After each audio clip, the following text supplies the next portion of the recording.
दोस्तों नमस्कार, मैं प्रदीप नारायण एक बार पुनः आपके लिए उपस्थित हैं एक बहुत ही आकर्षक प्रेरणादायी कहानी लेकर के।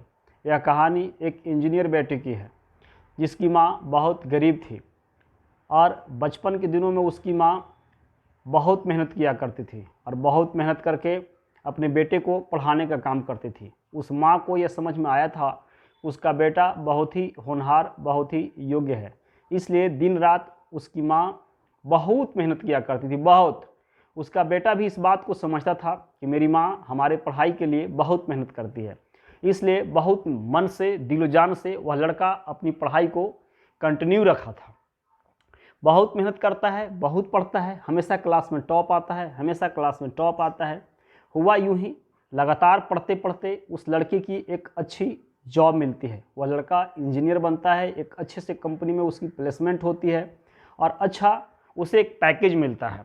और जब वह कंपनी ज्वाइन करता है, उसकी पहली तनख्वाह मिलती है तो वह लड़की की हार्दिक इच्छा हुआ कि मुझे ना अपना गांव जाना चाहिए और पहली तनख्वाह के साथ अपनी माँ के साथ खुशियाँ मनाना चाहिए। माँ को बताना चाहिए कि तूने जो दिन रात मेहनत की थी जब मैं पढ़ रहा था, तुम्हारी मेहनत ने इतना शानदार फल लाया है। वह लड़का पहला सैलरी लेता है और वह ट्रेन पकड़ता है। वह रेलवे स्टेशन आता है। रेलवे स्टेशन के बगल में एक चप्पल की दुकान थी। वह लड़का चप्पल की दुकान पर जाता है। पहले तो वह सोचता है कि माँ के लिए क्या उपहार लूँ। सोचते सोचते निर्णय करता है और वह चप्पल के दुकान पर जाता है।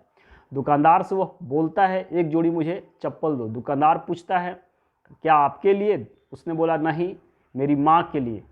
दुकानदार ने पूछा, कहाँ है आपकी माँ? उस लड़के ने बोला, मेरी माँ घर पर है। दुकानदार ने बोला, तब कितने नंबर का, कितने साइज का चप्पल चाहिए? उस लड़के ने बोला, देखो, पर्स को वह निकालता। लड़के ने पर्स को निकालता और पर्स में एक कागज़ का टुकड़ा था। उस टुकड़े से वह बोलता है कि इसके 3 गुना बड़ा मेरी माँ का पैर है और इसी नाप का मुझे चप्पल दो। दुकानदार बोलता है, मुझे कुछ नहीं समझ में आ रहा साइज के बारे में, बढ़िया से बताओ। इस कागज़ के टुकड़े का 3 गुना मतलब नहीं समझ में आ रहा है कितने नंबर का। आखिर तुम ऐसा क्यों कह रहे हो? तुम माँ का चप्पल का साइज क्यों नहीं बता रहे हो? 5 नंबर, 6 नंबर, 7 नंबर। उस लड़के ने बोला, देखो, मेरी माँ अपनी पूरी ज़िंदगी में चप्पल पहनी ही नहीं है। वह पूरी ज़िंदगी बस मेहनत की है और मुझे पढ़ा लिखा करके एक इंजीनियर बनाई है और वह बहुत मेहनत करती थी। जब मैं इंजीनियर बन चुका तो मुझे पहली तनख्वाह मिली है। हम सोचते हैं कि अपनी माँ के लिए क्या उपहार लेकर घर जाना चाहिए। तो जब मुझे पता चला कि, या मुझे ऐसा लगा कि अपनी माँ के लिए मुझे चप्पल लेकर जाना चाहिए, क्योंकि पूरी ज़िंदगी वह चप्पल नहीं पहनी है। चप्पल जब वह देखेगी तो बहुत खुश हो जाएगी। तो इसीलिए हमने चप्पल खरीदने का निर्णय किया है। और यह जो कागज़ का टुकड़ा है, मेरी माँ तो चप्पल पहनी नहीं है। जब वह ज़मीन पर पाँव रखती है तो उसके जो पाँव के चिन्ह कवड़ते हैं, उसी से मुझे लगा कि इतने नंबर का उसे चप्पल चाहिए। हमने इस कागज़ के टुकड़े से उसके पाँव के चिन्ह को नाप लिया है और उसे अपने पर्स में रख लिया है।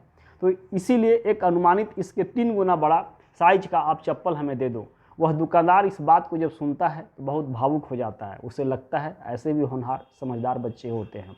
वह दुकानदार ने उस लड़के को एक जोड़ी चप्पल देता है और ऊपर से एक जोड़ी और चप्पल दिया उपहार के रूप में कि आप इतने समझदार, इतने होनहार हो, अपनी माँ का इतना ख्याल रखते हो, इसलिए लो एक जोड़ी एक्स्ट्रा चप्पल। इस चप्पल को अपनी माँ को देना और बोलना कि तुम्हारा एक दूसरा वाला बेटा भी तुम्हारा ख्याल रखता है और यह चप्पल मेरे तरफ से, पहला वाला जोड़ी तुम्हारे तरफ से।